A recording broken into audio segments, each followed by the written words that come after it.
জয় গুরু। পরম দয়াল শ্রী ঠাকুরের শ্রীচরণে জানাই ভূমিষ্ঠ প্রণাম। আপনাদের প্রতি প্রত্যেককে জানাই আনন্দিত জয় গুরু। অনেকেই আমাকে কমেন্ট করছেন যে চরণামৃত কিভাবে বানাতে হয়। বারবার এই কমেন্ট বক্সে আমি কমেন্ট দেখছি। যেহেতু আজকে একটা বিশেষ দিন, যার কারণে আমি চরণামৃতর যে আলোচনা সেটা করছি না। তো আমি কথা দিচ্ছি, যারা যারা চরণামৃত করতে জানেন না কিংবা খেতে যান চরণামৃত প্রতিদিন, এবং এই সম্পর্কে কথাগুলো আমি আপনাদের সকলকেই শোনাবো, বারংবার শোনাবো। কিন্তু আমি এই আলোচনাটা কালকে আপলোড করব। আজকে আপাতত যে বিশেষ দিন সম্পর্কে আমরা আলোচনা করব সেটা হচ্ছে পূজনীয় অবিনবাবুর জন্মদিন। আর এই অবিনবাবুর জন্মদিনে ঠাকুর বাড়িতে কী চলছে আপনারা নিশ্চয়ই সকলেই জানেন। আমাদের সকলের খুব প্রিয় এবং ভালোবাসার মানুষ হচ্ছেন শ্রী অবিনদা। আর আজকের এই শুভ জন্মদিনে আমরা প্রত্যেকেই পরম দয়ালের কাছে প্রার্থনা করব যেন তিনি এইভাবে ইষ্ট কাজে যুক্ত থাকেন, ঠাকুরের স্বপ্নকে যেভাবে পূরণ করবার জন্য লেগে পড়েছেন সুস্থ অবস্থায় সচল অবস্থায়, যেন এইভাবেই ঠাকুরের কাজ করতে পারেন। আর তিনি যেন আমাদের এইভাবেই আমাদের পাশে থাকেন, আমাদের সহায় হন। তো যাই হোক, এই আজকের শুভ জন্মদিনে আমরা প্রত্যেকেই পরম দয়ালের কাছে প্রার্থনা করব, হে ঠাকুর, খুব ভালো আমাদেরকে উপহার দিয়েছো, অবিন্দাকে দিয়েছো। তিনি আমাদের সহায় হয়েছেন দুঃখ কষ্টে সমস্যায়। আমরা তার কাছ থেকে অনেক সাহায্য পেয়েছি, তার আশীর্বাদ পেয়েছি। তাকে আমাদেরকে উপহার হিসেবে দিয়ে অনেক অনেক দয়া করেছো আমাদের ওপরে। আচার্যদেব তিনি আমাদের সহায় হয়ে আছেন, তিনিও আমাদের পাশে আছেন। আমরা প্রত্যেকটা ক্ষণে ক্ষণে আমরা পেয়েছি তাকে।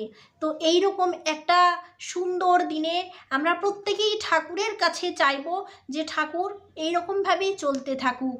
আর এইভাবে যে ঠাকুরের কাজ করবার জন্য যে সুন্দর ঝড় উঠেছে, এই ঝড়ে আমরা প্রত্যেকেই ঝাঁপিয়ে পড়ব।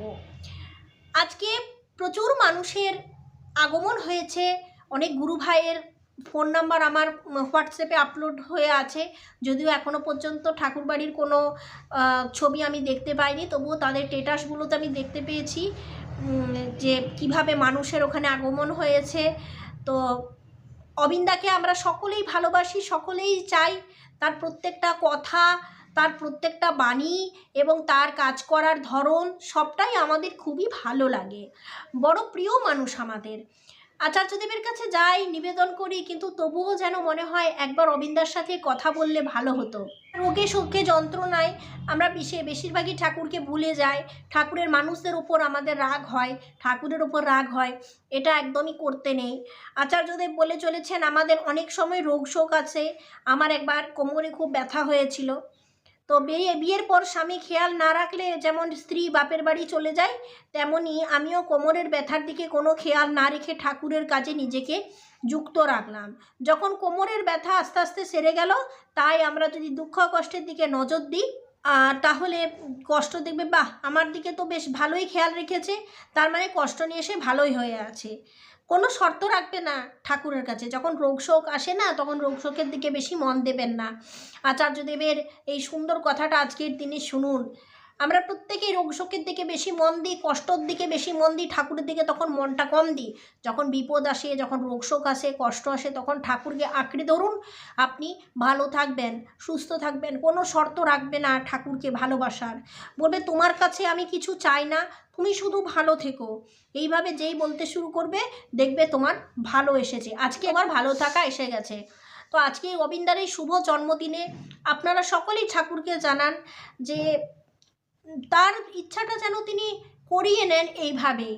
তো আমরা ভালো মন্দ কিছুই জানি না, সব কিছুই পরম দয়ালের আশীর্বাদ, আর সব আশীর্বাদই যেন সফল হয়। আর পরম দয়ালকে ভালোবেসে প্রত্যেকটা ক্ষণে ক্ষণে আপনারা শান্তিতে থাকুন, ভালোতে থাকুন। আমাদের জীবনে রোগ শোক ভালোবাসা সব কিছুই আছে, কিন্তু রোগ ভালো লাগে না, কষ্ট ভালো লাগে না বলে এগুলোকে দীর্ঘস্থায়ী মনে হয়।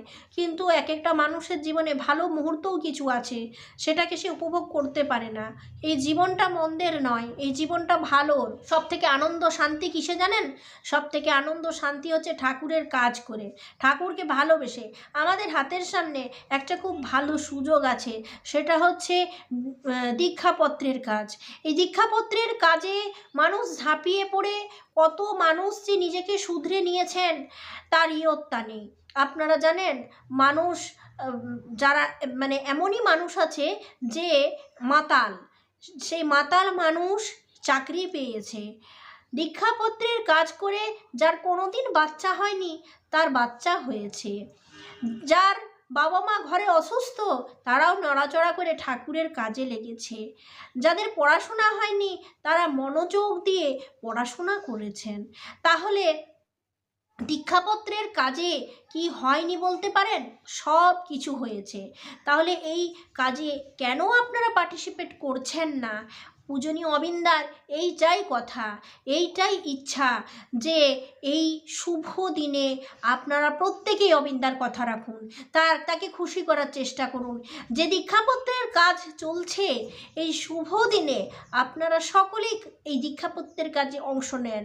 তারা সুন্দরভাবে পরিশ্রম করে প্রত্যেকটা জায়গায় ঘুরে ঘুরে মানুষের লিস্টগুলোকে তৈরি করেছেন, কারা দীক্ষা নিয়েছেন, কারা দীক্ষা নেননি, কারা ইষ্টভীতি করছেন, যে কারা ইষ্টভীতি করছেন অথচ পাঠাচ্ছেন না। আমরা হয়তো ইষ্টভীতি করছি কি করি না আমরা কিছুই জানি না, কিন্তু অবিন্দা সব জানেন, তিনি সব জানেন। তিনিই বলেছেন প্রত্যেকের বাড়িতে বাড়িতে, তিনিই বলেছেন বিকেল টাইমটায় যে সন্ধ্যা প্রার্থনা, সেই সন্ধ্যা প্রার্থনা গুরু ভাইদের ঘরে গিয়ে প্রার্থনা করতে, বিকেলটা আড্ডা হোক গুরু ভাইদের বাড়িতে। আপনার ঘরে ফল মূল পটল সবজি যাই হোক না কেন, তিনিই বলছেন, অবিন্দাই বলছেন যে সেই গুরু ভাইদের ঘরে আপনি নিজে হাতে করে নিয়ে যে মাথায় করে বয়ে নিয়ে যে ফসলটা, আপনার ঘরের ফসলটা দিয়ে আসুন। এইভাবে গুরু ভাইদের সঙ্গে সংযোগ তৈরি করুন, ভালো সম্পর্ক বজায় রাখুন। গুরু ভাইদের সঙ্গে ঝগড়া ঝামেলা শর্ত তারপর অভিযোগ এগুলো করতে তিনি বলেননি। বিকেল টাইমটা চা খেতে বলছেন গুরু ভাইদের বাড়িতে, প্রার্থনা করতে বলছেন, নিজের ঘরের জিনিস গুরু ভাইদের দিতে বলছেন, ঠাকুর বাড়ি যাচ্ছেন গুরু ভাইদের নিয়ে যান। এগুলো অবিন্দার কথা। এগুলো আমরা যদি না শুনি তাহলে আমরা তাকে কি খুশি করব? একটা ভালো গিফট প্যাকেটের মধ্যে ভালো গিফট মুড়ে তাকে খুশি করা যাবে না। যদি আপনি দীক্ষাপত্রের কাজ করেন আর তার কাজে সুবিধা করতে চান তাহলে আপনাকে কাজে লাগতে হবে, তবেই তিনি সুবিধা পাবেন। আজ এই শুভ জন্মদিনে আমি পরমদয়ালের কাছে প্রার্থনা করি, সত্যি তিনি আমাদের খুব ভালো একটা উপহার দিয়েছেন, সেটা হচ্ছে আচার্যদেবকে আর পূজনীয় অবিন্দাকে, যাকে দেখে মনে শান্তি লাগে। কথা তো দূরের কথা, দেখেই শান্তি লাগে। আজ এই শুভ দিনে আমি আপনাদের বলছি, আমার ছেলেকে তার কাছে নিবেদন করেছিলাম আমার ছেলের পড়াশোনার বিষয়ে। তো আমি বলেছিলাম কোন স্কুলে পড়বে, দাদা বলে দিয়েছিলেন কোন স্কুলে পড়বে, কি গান করবে, কোথায় শিখবে, সব কিছুই কিন্তু দাদার কথা মতোই হয়েছে। আর ভালো লাগে। আর আমার ছেলেও খুব অবিন্দাকে পছন্দ করতো আগে, এখনও করে। তাই এখন বলছে মা ও তো ছোট, ও তো জানে না যে অ্যাকোমোডেশন করতে হয়, যেতে হয়। মা ঠাকুর বাড়ি যাবে, আজ তো অবিন্দার জন্মদিন। তো সবসময় আমরা দূরে আছি, বিভিন্ন কাজের মধ্যে আছি, আমাদের যাওয়া হয়ে ওঠে না। বিশেষ দিনগুলোতে যেহেতু খুব বেশি ভিড় হয়, যদি সময় সুযোগ থাকে অবশ্যই দিনগুলোতে আমাদের পৌঁছানো উচিত। হয়তো ভিড় হয় কিন্তু ওই ভিড়টা দেখতে মানুষ যায়, সেখানে এই আনন্দঘন মুহূর্তটাকে উপলব্ধি করতে ভালো লাগে, তাই না? এতগুলো উৎসব গেলাম তো খুব এনজয় করলাম, খুব ভালো লাগলো। এত বাজনা, এত মানুষের ঢল, আর সেই রকম ভান্ডারার প্রসাদের স্বাদ। সত্যি এই ডিসেম্বরটা যে কত ভালো করে কাটিয়েছি ঠাকুরের উৎসবে আপনাদের আর কি বলবো। আর এই 5ই জানুয়ারি তো আজকের দিনে তো অবিন্দার বিশেষ জন্মদিন। এই দিনটা তো খুব পছন্দের দিন, কারণ প্রিয়জনের জন্মদিন। আমাদের প্রত্যেকেই আমরা ভালোবাসি অবিন্দাকে।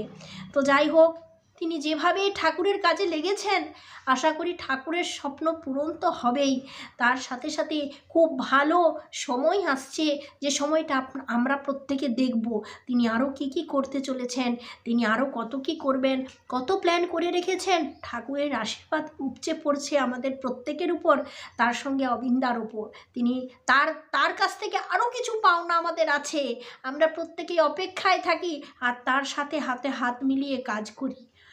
আজকের এই শুভ জন্মদিনে ঠাকুরের কাছে প্রার্থনা করুন আপনারা সকলে ভালো থাকুন।